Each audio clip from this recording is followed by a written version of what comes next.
unfortunately, during our first Christmas in Ghana, on Christmas Eve, our house was burgled, and rainy season came and just blew us away. Like, the light off constantly, the wind blows for like a little bit, and then they cut the power. But I've been in the Uber and the bloody tank is on empty, and it's like, dude, we could break down on this motorway, and I'm nervous for you. Hey guys, welcome back to my channel. If you're new around here, my name is Sherisha, and on this channel I share lifestyle and travel content, as I have moved from London and I'm currently located in Accra in Ghana. And if you're one of my regular subscribers, what's going on, guys? Thanks for supporting me as always. So today I am doing my 6-month update video. Like, seriously, where has the time gone? I cannot believe I have been in Ghana for 6 whole months. Like, we be doing the damn thing. I've survived nearly halfway through our 1-year trial run, and let's tell you, it's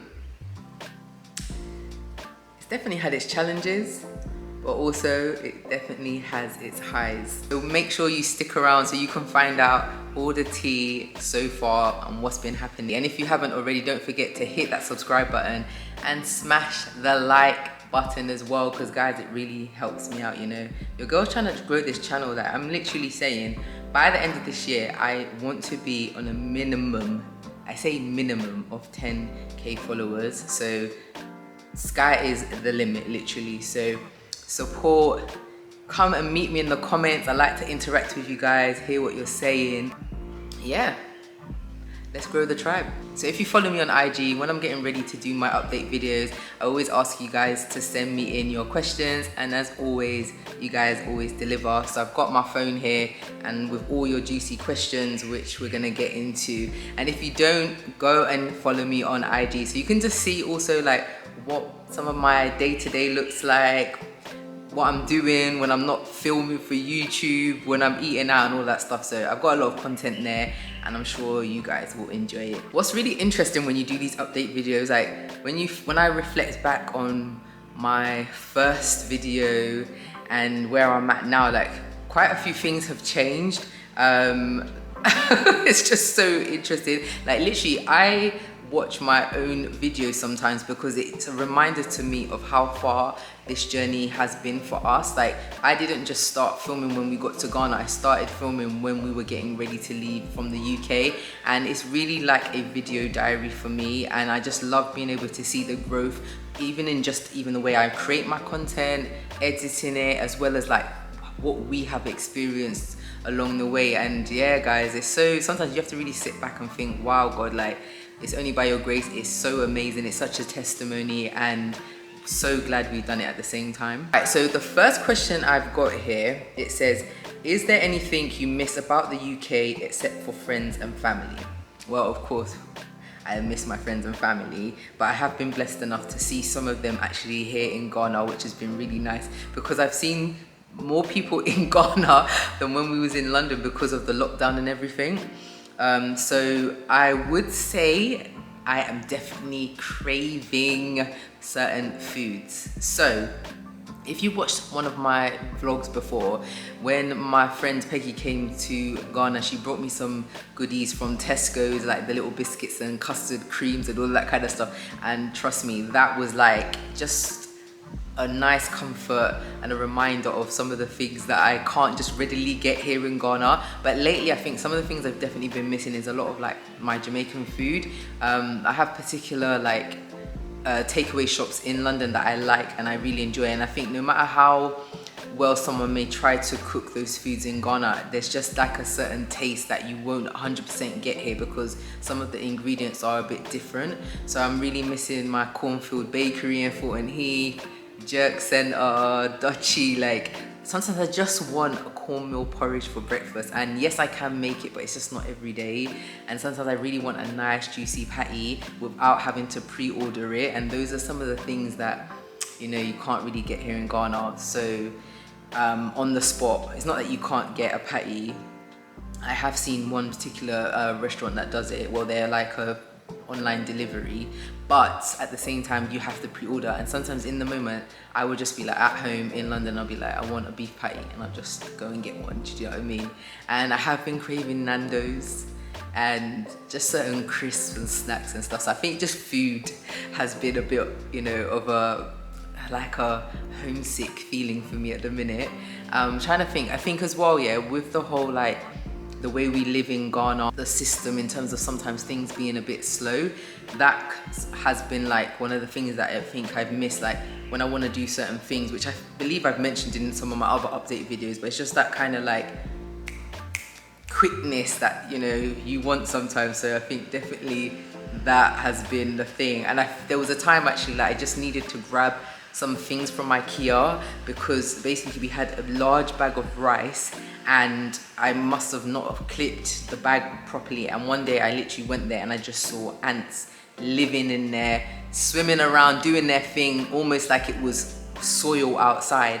And I really wanted glass jars with these clips at the end. I've got them here, but they're small ones and I use it for sugar and stuff like that because the ants can't get into it. But I needed large ones for the rice and I couldn't find them anywhere. So it's just that kind of like, sometimes when you need certain things, you don't also know where. They may be here, but it's like, it's not as obvious to what shops sell them. And you can go to Malcolm and all these shops and you just spend hours on end like driving up and down, and then you don't find it, and it's like, oh my god, it's quite frustrating. So those are the kind of things that I miss. Right, so the next question is, have you been able to make new friends?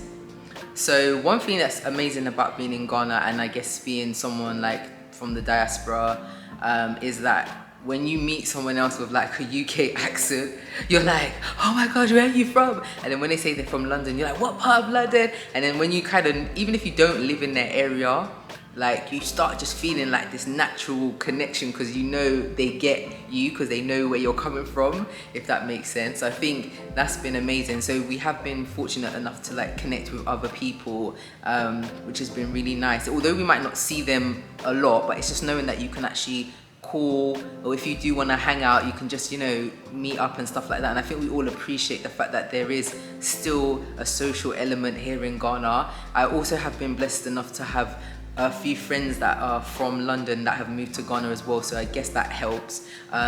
So that's really, you know, been a peace of mind. But yeah, it's been really nice to connect with other people and just speak to them and hear their stories. And sometimes, yeah, the joys of being in Ghana is that where we live, we have so much wildlife around us and the windows are open, so you may hear my pet birds making a lot of noise, because as the weather gets cooler in the evening, they like to come out. So basically we might get disturbed a little bit, so excuse me for the noise. But yeah, as I was saying, it has been really nice to just like find out what everybody else is experiencing, sometimes being able to relate with their stories, because often enough we're all feeling the same things. Maybe they've already gone through it and now I might be going through it, or Mr. O, and we're able to kind of like get information from them, learn from their experiences and stuff like that. So that's really been helpful. So I definitely feel like if you're someone that's going to move to Ghana, you will be able to connect with other people. There are also other groups that you can pay for memberships, and you can network with people as well. So if you want to be social and stuff like that, you can definitely find your tribe. And I always believe your vibe attracts your tribe. So if you've got good energy, you're here, you know, to network, to make friends, and you're a positive person, I definitely believe you'll be able to make some great new friends. Next question is, what are your top 3 tips for anyone making the move to Ghana? Very good question. I think number 1 for me is really making sure you've got your finances in order. You've really got to remember, coming to Ghana, for those of us that come from the UK, because the US is a bit different, but also the US may have certain things in order to be able to support you as well. So obviously coming to Ghana, you have to pay for everything. Like, we don't have a council system, even down to your bin services and stuff. Although in the UK, yes, you are paying for it in a sense, because I paid council tax and that covered the cost of like your bin and stuff like that. But that's what I'm saying, you pay kind of like a one payment and other things are taken care of through that. Whereas in Ghana, like you're paying for everything separately. So the bin service you pay for, someone comes, and a lot of things are manual. So I think if you're not prepared financially, you don't have a job, or maybe you're relying on savings and stuff like that, I think you've got to be really mindful, because renting and all of these things cost a lot of money. And if you're blessed, you know, and you've got somewhere to stay already, I think number one, that's going to be very helpful for your finances, especially if it's like a family house and you don't have to pay for anything, maybe just like your living costs. But if you are not in that position and you need to rent or you need to build and all of these things, like just in general, living in Ghana, you need money for even like a backup plan. And when I say that, it's because I've even had to go to the hospital since being in Ghana. The bill was not a small bill, it was quite a heavy bill. It was around £600 to £700. So if you really don't have like money, these things can really just come and knock you for six. Like you could literally probably wipe out a lot of like maybe your savings and stuff like that. So you really have to think about like, what are you planning to do here? Are you coming for just a couple of months? If you're moving here for a long-term basis, like how are you going to earn money? Like it's great to do your business and stuff like that, but as we know, even doing a business, it takes time to earn money. A lot of the time when you earn money in the early stages, you're reinvesting it back into the business and stuff like that. So I think you've got to figure out like what your cost of living will be in Ghana. Are you someone that likes to eat out in a lot of the kind of like, you know, diaspora style restaurants, or you someone that you can manage local food, regular internet, all these kind of things? So having a budgeting plan is very helpful. So speaking to people that already live here, maybe finding out how much do they pay for internet, like things like data on your phone, all these kind of costs. Have some kind of like budget in mind. I don't think you should just come here and just like freestyle it, because you could easily blow your money like that, do you get what I mean? A second tip would be, if you can visit before you move, honestly, I think it's really helpful. This year was the first time I've experienced rainy season, because we came in November when it was like Hamatan, it was hot, dry heat, and rainy season came and just blew us away. Like the light off constantly, the wind blows for like a little bit, and then they cut the power, and then you have to turn on the generator and stuff like that. So I think just experiencing different elements of it helps prepare you for your move. If I was to do it again, I definitely feel like, yeah, you should try Ghana for a few months and maybe phase yourself in. Obviously, if you're not in the position to do that, then I definitely think you should talk to people that are already living in Ghana and try and find out like those kind of tips and advice, because preparing yourself for rainy season depends really on where you're staying. Like I've got other vlogs around, you know, we've had to get a generator. Even I've showed you guys about like my little portable generator that I use like in the house, things like that and stuff. And I think those things are really important, because you could come here, you might be in a place, not everyone's gonna live in gated communities where the generator, everything's set up. I've even known of some places, even though they have a generator, you know, unless everybody gives money, the generator doesn't get turned on and stuff like that. So you got to think, okay, how does that affect my work if you work remotely and stuff like that? Coming here, seeing what areas you like the look of, finding out what the cost of renting is and all those kind of things, because sometimes we may come here, you know, it's not like the UK. Things are very central here in the East Legon, Leboni, cantonments, those kind of areas, yeah, airport and all those things. Like a lot of those areas have all the activities and the restaurants. Seriously, these birds are just so loud. So when you think about the things that you like doing, like when you're socializing and stuff like that, you gotta start to think about, okay, if I live in a certain area, how far is that for me to travel in? If I need to do certain things, like traveling in can be quite long, it can be quite stressful. Like at the minute, they're building like the Tema motorway from like around the Teshinungwa area, and they're connecting it from other parts. So a lot of the roads are like very treacherous right now, and that's also because of rainy season, so that's just an added bonus right now. But yeah, so you're finding like there's a lot of traffic at the minute because certain roads are being closed down and stuff like that. I go through certain routes quite regularly, and I'm often in traffic a lot more now because of the regeneration of the roads, which is amazing, but it's just those are the things you got to think about. So I definitely think when you're looking at where you want to stay, come in here, going around the area, even if you can't see a property in that area, but at least travel around the area. How do you feel? Do you feel safe? Do you feel like, you know, it's got the type of shops and amenities that you need and stuff like that? Is there a hospital close by and things like that? So I think, yeah, you just really need to explore a lot more. My last tip would be you definitely have to like have an open mind when you come here, because things are just different here. Like, you know, paying for things, mobile money is a different system. Using things like tap tap send, Z-Pay, you know, things like that to be able to transfer money from maybe like your bank account from the West into the system of being able to put money in your mobile money, because not everyone's going to be able to get maybe like a Ghana bank account straight away and things like that. So it's just like really having an air of patience, because things can be quite delayed, and if you get too worked up about it, I think it will ruin your experience. So you've got to really manage your expectations and understand it's a developing country, and therefore sometimes when someone says, oh, but why are they doing this, like why is my Uber driver stopping at the gas station? Yes, we know realistically they should top up their fuel before they take the ride, but I've been in an Uber and the bloody tank is on empty, and it's like, dude, we could break down on this motorway and I'm nervous for you. Do you get what I mean? Whereas in the UK, I would never see an Uber driver driving me on an empty tank. I just don't think that really is a thing. I mean, someone might say they have experienced that, I haven't. But a friend of mine visited and she just couldn't believe like that they stop off, because obviously those things add maybe a bit more to your fare, and it's like, who's gonna pay for that, me or them?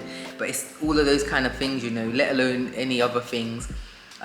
So yeah, those are the kind of things you definitely have to have, like patience. I think a lot of people sing from this hymn sheet, that whole patience thing, because if you don't laugh here, you will be shouting and getting your blood pressure raised, and sometimes it's just not worth it. But at the same time, you're not no idiot, and you have to kind of like make sure you've got somebody that you can maybe speak to them and say, oh, is this correct? Like, is this the normal way? Because also at the same time, you don't want people to be taking advantage of you.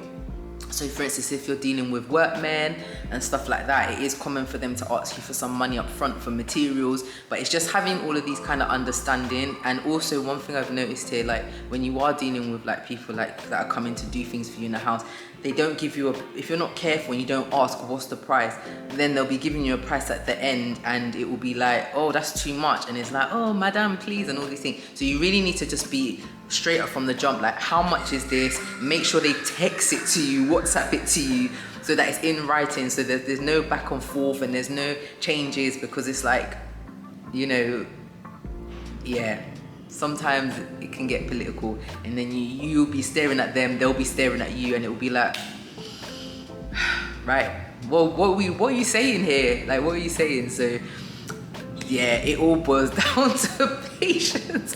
I'm laughing because I could just think of so many scenarios where my patience of a saint has been pushed to its limits, honestly. So the next question is, if you wish to relocate to Ghana permanently, which area would you stay? That is a very good question. So it's so easy sometimes for everyone to say, oh, I want to live in the central parts because, you know, accessibility to things and that. But I actually don't necessarily want to live like in the central parts, only because where we live, the land that we're on is 70 by 100. The house is very spacious. It's just that it needs modernizing. And in your head, you're just like, the cost of buying a house in Leboni and stuff like that, you're thinking with the size of the house that we have, we could do so much here and for a lot less. Obviously, it's not in the prime areas, but at the same time, it's not that far. So I'm torn a little bit, but I think if I was really to narrow it down, I would love to build a house in Abri. I love the mountains, I love the hills. I think just in general, like even growing up, going to the Caribbean and stuff like that, and just even in the UK, before I came to London, I lived in a town called Bristol, for those of you that are not from the UK. Those areas are quite green. I love greenery. I've always like been fortunate as a child to be raised in places where I get to play outside, I get to run around, whereas sometimes in London, if you live in certain areas, you're really in the concrete jungle, and you can only really go to the park. So as a childhood, I had that. So I think growing up as an adult, I've always appreciated like green spaces. So I think anywhere like a Brie, where there's scenery, somewhere that's near to the beach, I kind of like those kind of vibes. So I think a Brie would definitely be my #1 pick. But if it wasn't a Brie and I had unlimited resources and I could get a really good plot of land, then I think I would buy something in the Bonnie, like land or a house that I could do to my liking. But I just don't like the houses that are really narrow and tight. I like there to be like a garden space going around the house, you know. So yeah, a Brie, Le Bonnie. But if I was to even go further, I think maybe like Walter Region or Ada. Like I wouldn't mind a holiday home in those areas. So the next question is, what's one thing you know now that you wish you knew before you moved to Ghana? Very good question. I don't even know if there's one, there's many, but I think one thing I wish I knew was probably about thinking about security more.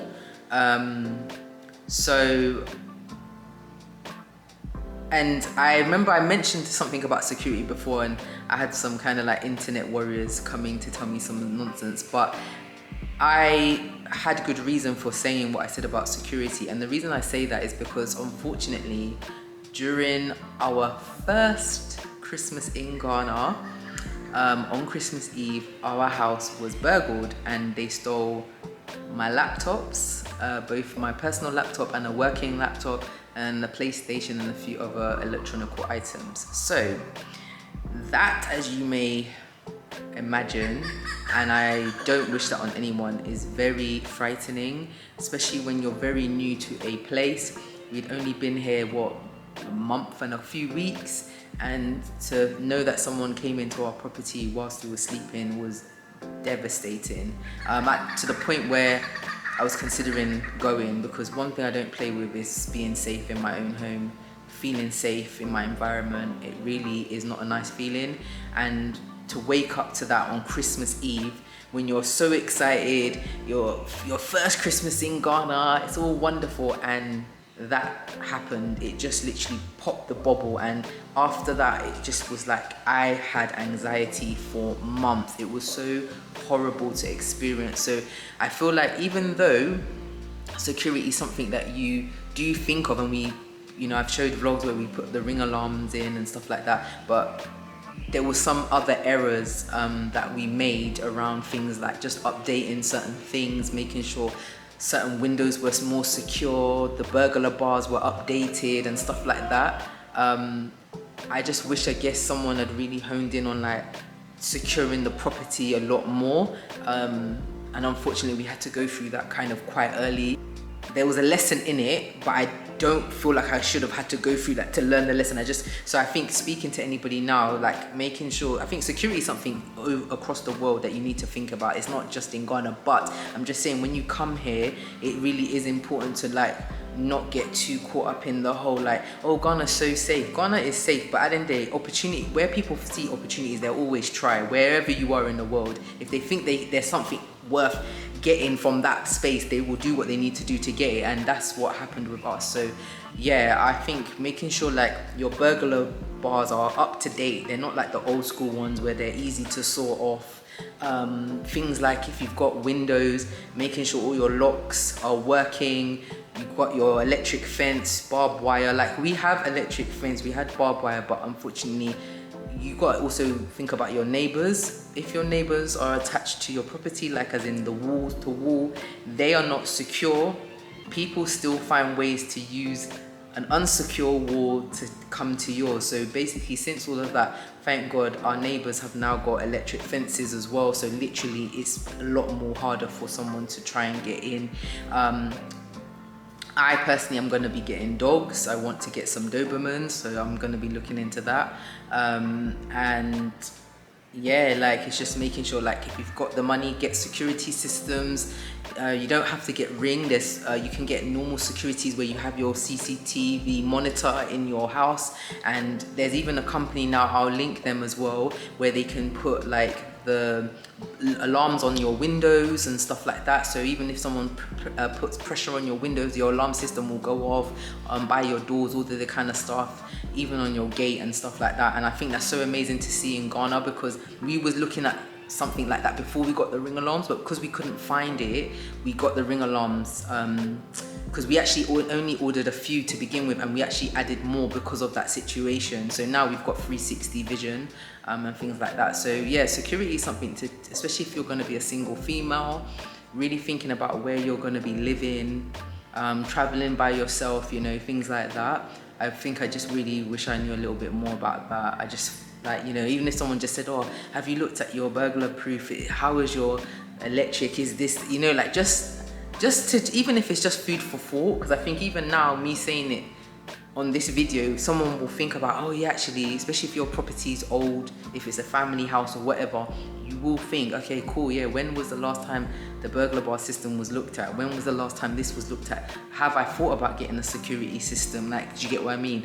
Not just a watchman, because humans sleep, you know. Should I maybe get dogs as well and train the dogs, not dogs that are like plenke is what people say, the Caribbean, but basically means like silly dogs. You want something that if someone they don't know is coming to you through your gate, listen, it's game over for them. Do you get what I'm saying? There's no mercy there. Like, so those are the kind of things I just wish I knew a bit more. But you know, we thank God we was unharmed.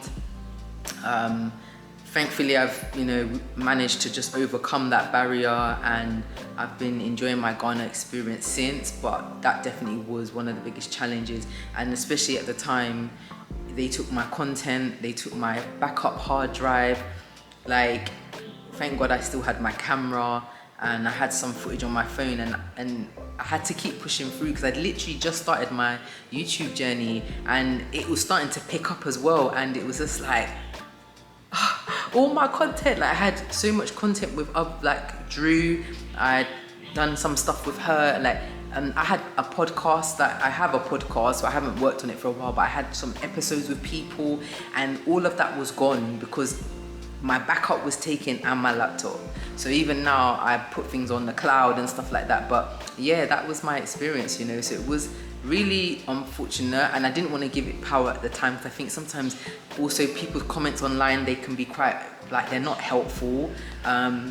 Unfortunately, sometimes I think people need to think before they start writing stuff. And yeah, I think it's even unfair that I saw some long comments from people talking about, what am I talking about security in Ghana and stuff, and I just thought, you don't even know the half of it. But I can't even be bothered to give it the energy, because at the time I was having to overcome all the anxiety, not being able to sleep, every little noise in the house, not being able to stay in the house by myself.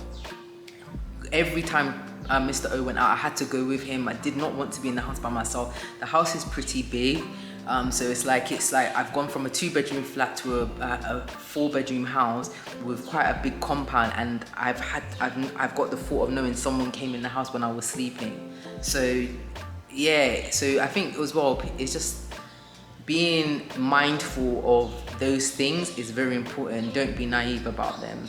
Ghana is a beautiful country. It's very unfortunate, but I have spoken to a few people, and petty crime is a thing here. And if someone can get laptops and phones and stuff like that, it's easy for them to sell. They'll go to Circle, and that's what even made me more angry. Like, my laptop was very valuable, and to know that that person's gonna sell it for next to nothing. And it was more so what was on the laptop. I wouldn't have minded so much if I had access to my stuff, you know. But people don't think about that. They think of it like, you've got money, you can get it back. They don't know that you work hard for your things, or they don't care that you work hard for your things, and they just do stuff like that, and I think it's unfortunate.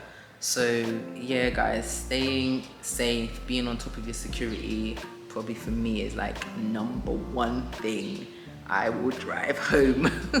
So guys, that is the end of my 6-month update. Let me tell you guys, honestly, I still love Ghana. Ghana looks good on me. Ghana is glowing me. Ghana is brought me back to life. I literally feel like I've been resuscitated and revived in my content, in being able to do things like my channel, and just in general, just my mood and my mental health. Honestly, I still love Ghana. Whether we're gonna stay here long term is still, the cards are still on the table. But in general, I honestly, I'm so grateful that we took the plunge and we decided to make the move. It's been an experience that I needed to do, and being in this space has really just opened my eyes to making sure that any decision that, you know, we make going forward, we always put in our happiness, our peace, our joy first. And yeah, it's just so important to, like, if you feel the urge to do something in life, obviously plan to the best of your abilities, but you know, definitely live out your dreams. It doesn't matter where you're moving to in the world. It may not be just Accra, it could be anywhere in the continent of Africa, it could be the Caribbean, it could be anywhere, it could be France, I don't know. But if you've got that urge that you want something different, I just really say to you, go and do it. Like, you have nothing to lose. Like, life is so short. You know, I look forward to doing my 1-year review by the grace of God, because I feel like I've got so much more to say, but I think I'll save that for now. So I think in terms of my update videos, I don't know if I'm gonna do like an 8-month one. We'll think about it, I'm not sure, but I'm definitely gonna do a 1-year one, of course, because we just gotta reflect on the whole journey. But guys, honestly, man, Ghana, I'm so happy I did this, so yeah. So guys, I hope you enjoyed this update video. Don't forget to smash the like button, it really helps me out. And also subscribe to the channel if you haven't already. And you know, share my channel, guys. Come on, we're trying to grow the channel. Thanks again for watching. Hit me up in the comments, what did you think about this video? And follow me on IG as well. So I'll see you guys in my next video.